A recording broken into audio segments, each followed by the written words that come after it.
The man sitting alone on the far bench of the small city park was worth more money than most people in that park would earn in 10 lifetimes.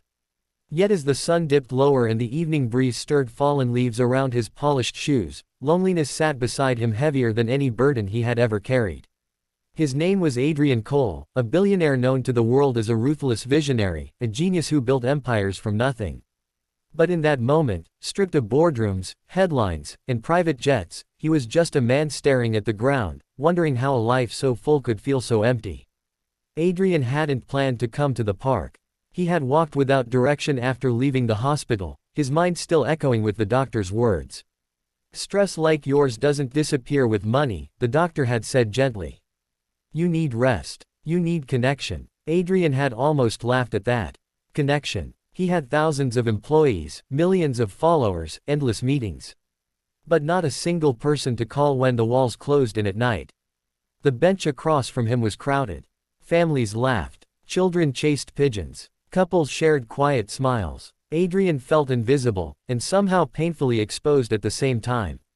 He checked his watch, an expensive habit, but time felt meaningless. That's when a small voice cut through the noise. "Mom, can we sit here?" Adrian looked up. A young boy, maybe 7 or 8, stood beside a woman holding a paper bag and a worn-out purse. She looked tired, the kind of tired that sleep alone couldn't fix. Her hair was pulled back hastily, and faint worry lines traced her face, but her eyes were kind. She glanced at Adrian, hesitating, noticing his solitude. She gestured toward the empty space beside him and spoke softly, almost apologetically. "You can sit here if you want." 5 simple words, spoken without expectation, without recognition, without knowing who he was. Adrian froze. No one had invited him to sit beside them in years. People usually wanted something: advice, money, favors. This woman wanted nothing. She was simply offering space. He nodded slowly. "Thank you." They sat. Silence at first. Not awkward, just gentle. The boy swung his legs, humming softly. Adrian felt something unfamiliar settle in his chest. Peace, perhaps, or the absence of pressure. The woman introduced herself as Clara. A single mother, she explained, her voice calm but guarded. Life had taught her caution. She worked 2 jobs, one at a diner in the mornings, another cleaning offices at night. The park was their in-between place, a pause before heading home. Adrian listened, really listened. No assistant interrupting, no phone buzzing. He told her his name, leaving out the last name that would have changed everything. He didn't say billionaire. He didn't say CEO. He was just Adrian. As days passed, Adrian returned to the park. At first, he told himself it was coincidence. Then habit. Then need. Clara and her son, Noah, became part of his routine. They talked about ordinary things: school troubles, burnt toast, dreams that felt too big to say out loud. Adrian found himself laughing, a sound that surprised him every time. But life is never that simple. One evening, Adrian arrived late. He looked shaken. Clara noticed immediately. "Long day?" she asked. He hesitated, then nodded. "I lost someone today." She didn't push. She simply listened as he spoke, about his father, a cold man who taught him that love was weakness and success was survival. About building a fortune to prove his worth.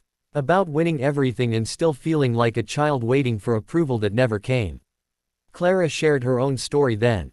About losing her husband in a construction accident. About learning to be strong because her son needed her. About crying silently so Noah wouldn't hear. Their pain was different, but it recognized itself in the other. Challenges came quietly. Adrian's world began knocking again. His assistant tracked him down.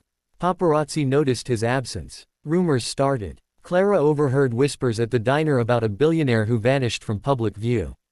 Then one afternoon, Noah ran up to Adrian holding a newspaper. "Mom, it's him." The truth was out. Clara felt betrayed, not because Adrian was rich, but because he hadn't trusted her with the truth. She pulled away, hurt flickering across her face. Adrian tried to explain, but words failed him. For the first time in his life, money couldn't fix the damage. Days passed without seeing them. The bench felt colder. The park felt empty again. Adrian did something he'd never done before: he waited. When Clara finally returned, she looked exhausted. Adrian stood, unsure if she would even speak to him. I didn't lie because I thought you wouldn't accept me, he said quietly. I lied because I was afraid you would treat me differently. Clara looked at him for a long time. Then she sighed. I don't care how much money you have, she said. I care about who you are when no one is watching. That night, something shifted. Adrian began changing, not grand gestures, but small, meaningful ones. He funded the diner anonymously so it wouldn't shut down. He ensured Clara's son's school received new resources. Not as a billionaire. As a man who had learned the value of quiet kindness. Years later, Adrian sat on that same bench, older now, wiser. The park hadn't changed much. But he had. He no longer measured success by numbers. He measured it by moments. By shared benches. By simple words spoken at the right time. Because sometimes, a life isn't changed by millions of dollars. Sometimes, it's changed by 5 simple words. You can sit here if you want. And in that moment, the loneliest man in the world finally found his place.